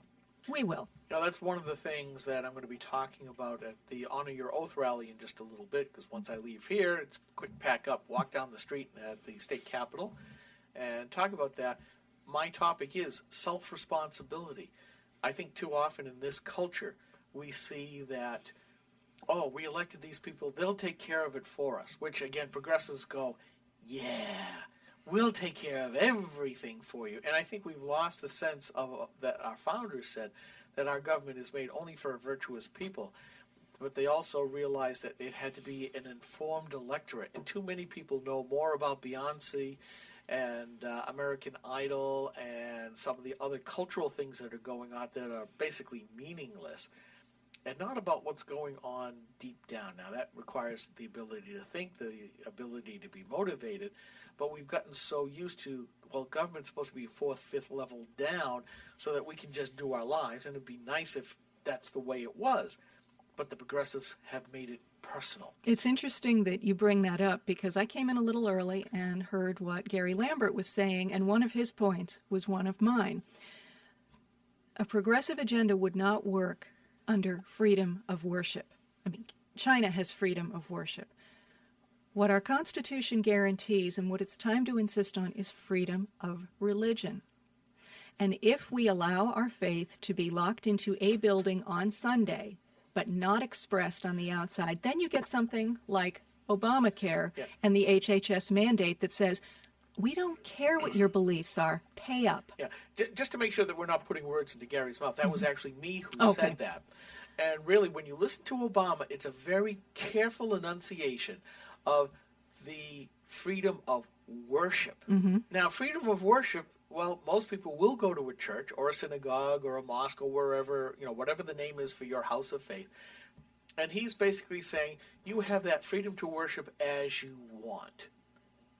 But expression of religion means that comes out of the door. And you look at what the HHS mandate and the cultural changes that have happened. You look down in Massachusetts where the Catholic Charities Adoption Agency had to shut down because they were not gay friendly. They believed in traditional marriage and said we will only place children with traditional marriage. They tried to say, okay, an accommodation. Here's another 2 or 3 agencies that will deal with gay couples. But the bigotry on the militant gays was they forced the legislature to shut them down because they weren't politically correct. There was no accommodation or tolerance, thank you, tolerance on the part of the militant gays for somebody whose faith, who basically says your lifestyle is wrong. And I don't have a problem saying that. You look at what happened in California with Prop 8, with the militant gays who wanted to override it. And it changed my mind about elections and being open and transparent and saying, well, just put all of the donors up on the internet, and that way we'll know who's for and who's against and what they're paying and all that stuff. Well, they took those things and they went personal, where they did vandalism on personal property. They got people fired. They got businesses shut down. You look at the Heritage Foundation website, and they've got a list of all that stuff that happened. And we see this, that it isn't a case of just saying you're wrong. It's a case of we're out to destroy you so that you'll never, ever, ever disagree with us again. The mandate has brought up the same kind of thing. Yes. Now, the HHS mandate, for those who aren't familiar with it, And this is the topic we're here to discuss, by the way. Yes. under the well, first of all, this is President Obama's plan. I don't like calling it the Patient Protection and Affordable Care Act because it's not protective and it's not affordable, so I call it Obamacare. In order to, this wasn't even one of the 2,000 pages that Nancy Pelosi said we had to pass before we read it. The HHS mandate was one of the regulations, and it said, first of all, birth control for women, not for men, but for women, is preventive care, and therefore there will be no copay, and it will be covered under every single policy. Now, we could discuss a war on women in a policy that says women should be chemically altered for 30 years, but that's not what I'm here to talk about. And there was pushback, much to the president's surprise, beginning with the Catholic bishops, who said, excuse me, you're asking us to invest in an insurance system that has a tenet that violates us. And the president made what he called accommodations. Think about that. It's like saying to a church, patting it on the head and saying, that's okay, you can take your little beliefs. But now, instead of just the church, it's people who hold beliefs. For-profit business owners saying, you need to respect our beliefs too. Right now, the Beckett Fund, which is just one public interest law firm, is handling 30 suits by nonprofit organizations and 25 by for-profit organizations against the mandate. So far, the nonprofits are doing okay. The for-profits, they've gotten 17 injunctions against having the mandate enforced on them. 6 have not prevailed. None of these have gotten to the Supreme Court. But by August 1st, your business is supposed to be providing health care according to the president's plan. What if you have religious beliefs that you want to take to work with you? And you're exactly right. And that's where the original accommodation was, well, if you are a religious institution. Defined by the government. Defined by the government. And that's the important thing, that now for the first time in years and years and years, that government is going to decide you're a good religion and you're a bad religion. Not only that, but, okay, we're not going to force this upon ministers or people who work at that church. The 4 walls of that church. We're back to freedom of worship again. Mm-hmm. Again, a very subtle, that I don't think many people have really caught, that are outside of this original circle of informed electorate. But they're saying, well, you can't, your charities, and this is where the bishops come in, they run large numbers of educational institutions, It is the largest healthcare network in the United States. And you see the Baptist hospitals and other religious organizations, they're all being lumped into this. They're basically saying, oh, you are no longer an outreach of the church. Well, you may be, but according to our definition of religion, You're a secular operation. If you don't serve mostly people of your own faith, then you're not religious. And the president actually said that. Kathleen Sebelius actually said that. They have had to back off of that a little, but not abandon it. No, they haven't yet, but you'll never hear them say, they don't want anybody to say, actually is the better way of putting it, the great commandment, which is go ye into all the world and preach the gospel. I mean, that's why you have religious organizations outside of the house of worship in the first place, because that is carrying the message. Because as St. Augustine, I think it was St. Augustine said, go forth and preach, and sometimes when you have to, use words. Well, Kathleen Sebelius was actually called on the carpet by some members of Congress last year, and she was asked, how does this coverage mandate square with religious liberty? And Secretary Sebelius said, I'm not a lawyer, I don't pretend to understand the nuances, but I'm talking about we're implementing a law that was passed by Congress, signed by the President, directed our department, and with the advice of the Institute of Medicine, we promulgated this rule. And Calvin Freiberger, a writer on this, said, note well that the combination of congressional votes, presidential signatures, and the opinion of the Institute of Medicine amount to somewhere between nada and zilch when it comes to constitutional law. It's time for believers in the United States to reclaim their rights under the Constitution. And, we said this with Gary, or I said it with Gary. It isn't so much taking the Republican Party to the right or taking the populists back to the right, although that Overton window over the centuries now has gone very, very much to the progressive side, a foreign-spawned political philosophy, but coming back down to our roots, the Constitution, really meaning what it says, taking what the original meaning was, not all this caseload crap that's been piled on top of it for centuries. And people learning to understand the whole point. Yes. Like we talked about with Kevin very early on, it's a relatively new invention. The idea of people being their own sovereign selves is a relatively new invention. It's only a few hundred years old. It was amazingly successful, and so let's just ruin that. Well, can you imagine 40 years ago a political party refusing to take up the challenge? I mean, religious liberty. Can you imagine a party letting the other one get away with an attack on religious liberty like that? There's timidity where there should be confidence. There's mush-mouthed where there ought to be clear exposition of beliefs. Let's bring that back. And if it can't be done from within a party, then, let's do it on the outside, because after all, 40% of the voters in this state choose not to affiliate with either party. Believe me, they want our votes. I think this ties into the Opportunity Project as well, because there's a lot of people who just simply don't know how to articulate the arguments and the debates and the discussions. They don't have an answer. They haven't thought about it far enough. They haven't thought about marriage. They haven't really thought about, it's like I used to be an independent / moderate / person who didn't pay any attention to politics at all 10 years ago. And my position was that I didn't have a position, and that was the safest place to be. And since I couldn't articulate it, my best bet was to go,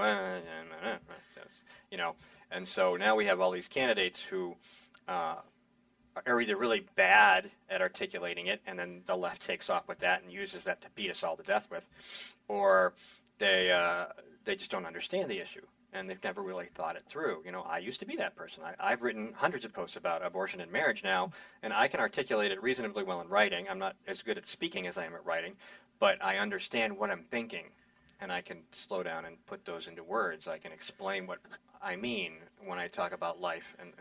And that's the problem. The Growth Opportunity Project was great, but where in it does it tell people how to articulate their belief system?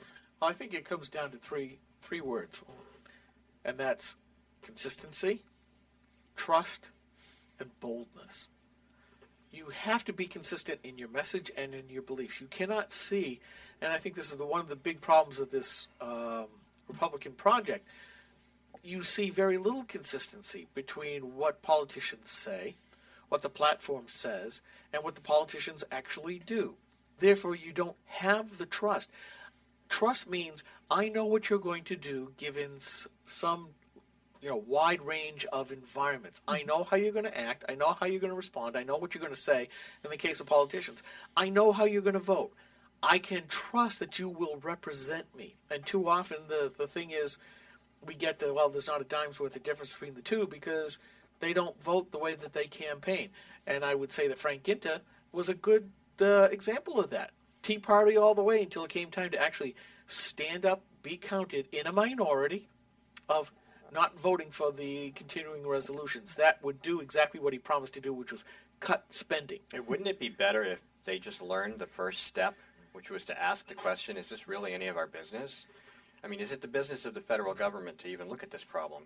Or if you're in Concord, is it the business of the state legislature to even be looking at this problem? Why are we pushing everything up? Why shouldn't we push it down? If it's life, if it's taxes, if it's property, if it's religious liberty, the question remains. We know the government is not supposed to infringe on religious liberty. The federal government's prohibited from it. They do it every day. Well, and again, we come back to the point of, and you're right, it's coming back down to constitutional values and ideals.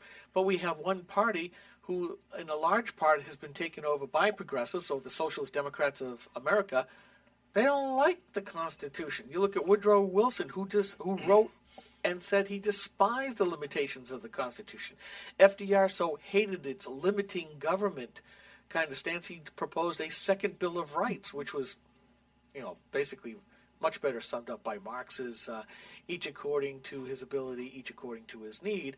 And now we're seeing that again with that Melissa Harris, whatever her name is, from MSNBC, who said, your kids belong to us, and then doubled down by saying everybody has a right to this, that, and the other thing. And people say, yeah, that's right when you think about it only at the surface level. But again, we should have the self-responsibility to start saying, but what about the second, third, fourth, and fifth level? What does that really entail and mean? And it's like, that means I have the ability to tell Ellen and Steve, give me your wallets because I'm hungry and I have the right to quality food, and I demand that you give it to me. Well, let's place this in front of anyone who holds an office in the Democrat or the Republican Party. Are we looking for common ground? Can we agree that families matter, that children are not creatures of the state? They are No, they parents. don't. They don't. That's the problem. Can we agree that you don't snip babies' necks when they survive an attempt to kill them? You need to get them on the record. I mean, the question is, do you walk up to a Democrat and say, do families matter? We already have the answer from Obama in his present budget where he says, no. We should have universal preschool for 4-year-olds. We are going to feed your kids breakfast, lunch, and dinner, not just during the school week, but during the weekends and during vacations and all summer long. We'll provide their health care, and if they are of such an age, you take, Johnny, make sure you take all the condoms that you want on the way out. And oh, by the way, Sally, we're going to do a little field trip, you and I, and we don't have to tell your parents either. I mean, that's where we're coming to. We are coming down to the model where a lot of progressives do believe the kids belong to collectively society. They won't say government, but again, that's a perversion of the word society and the perversion of the proper role of government. And this is why there's been such a growth in alternative educational environments for kids. And as I've seen this year in the attempt to repeal the education tax credit, there's alarming and surprising hostility in the halls of the State House and the LOB to alternative educational formats. Oh, yeah. And I heard it at the hearings where people said, but we don't know what goes on in these places. Mm-hmm. Well, it all Imagine ties, that. And like to tie those 3 points together, I think that the questions need to be asked locally. I mean, you need to get people on the record locally, local politicians, even their federal politicians at the state level, on those issues. Where do you stand on family? Don't just say, where do you stand on family? Ask that question. Say, do you think it's okay to snip a baby's spine just because the mother was thinking they were going to have an abortion after they're born? They're going to hem and haw. They're not going to know. You want to put them in the position that we were just talking about with Republicans not knowing how to answer those questions. And I think if you do that at the state level, you create the opportunity to improve the environment at the state level. And when you get yourself to a stable point, like 2 years ago, we had everything but the governor's office. Mm-hmm. If we'd had the governor's office, we would have got everything on our list. Okay, but I'm gonna break in and I'm gonna introduce another word: fearless. Now, I had breakfast with Grokster Tim last weekend. He was up from Florida, and he was describing the writers at Granite Grok, and because he was thinking of backing off. Now he's put up more posts this week than he the last normally 2 months, does. I know. Yeah, so go figure. I'm not going to have time to write. But he said, you don't need me, Skip.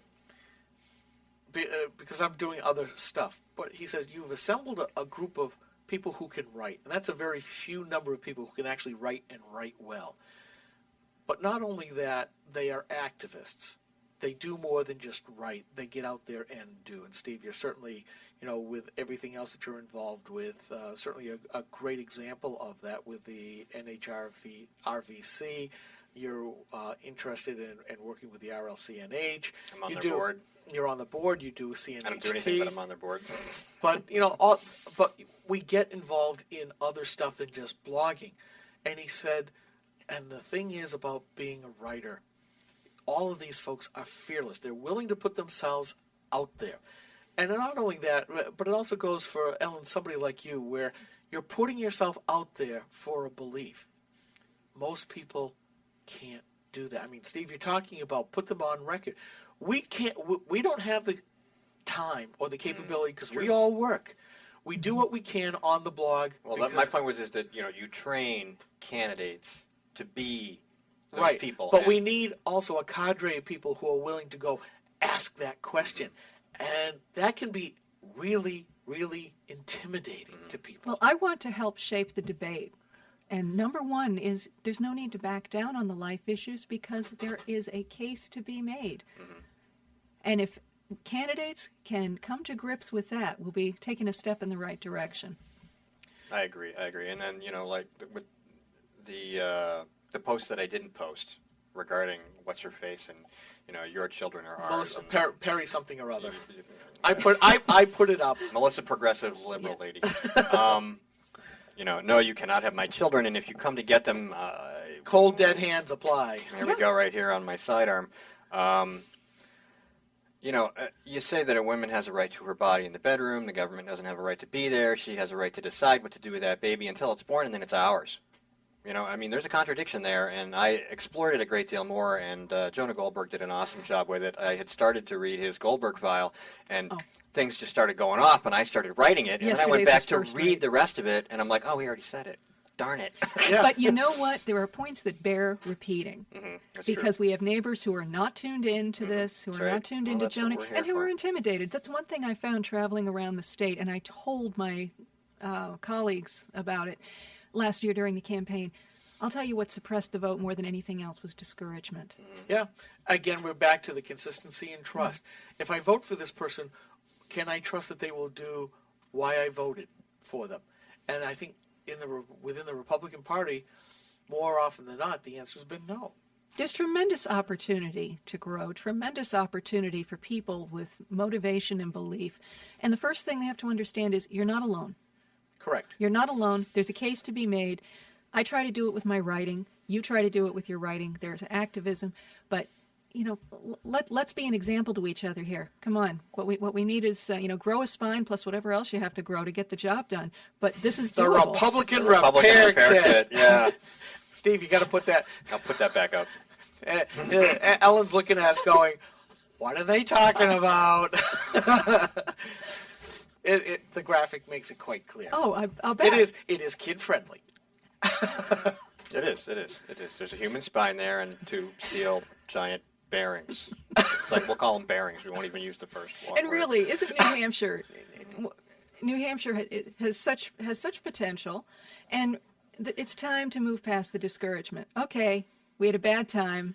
November was awful. I know what it was like to feel like I'd been hit by a train, but you know what? Get over it. Yeah. We have to work with what we have now. And as Gary said, the states, we talked about the states didn't do that bad. We didn't do well. We didn't have a total wash, but it was close. So there is opportunity there for us to succeed. Correct.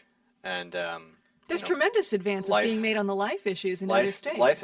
Life has been a great issue the last 5, 6, 7 years. Yes. It really has. And Kermit Gosnell is unfortunately making our case for us. Remember, he's on trial for killing a woman as well as those 7 babies.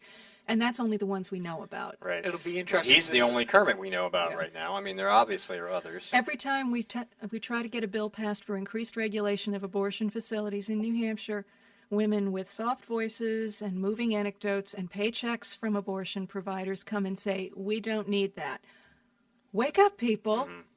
Just carry a big sign of those empty chairs, and I hate to say it, bring some signs of the aftermath. And they object to that all the time because they know once those have started to be shown, they've lost. Think of Ms. Mongar, who died at the hands of Dr. Gosnell. She did not go in there expecting to be abandoned and treated like refuse. Come on, people. Yeah. Let's wake up.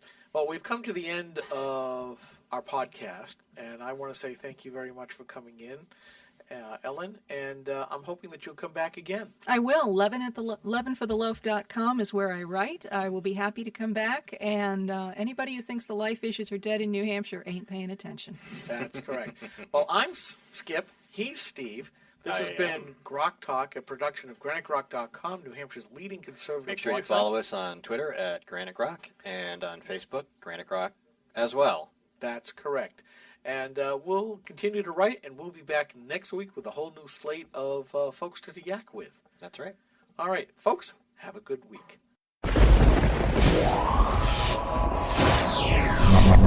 Rock on.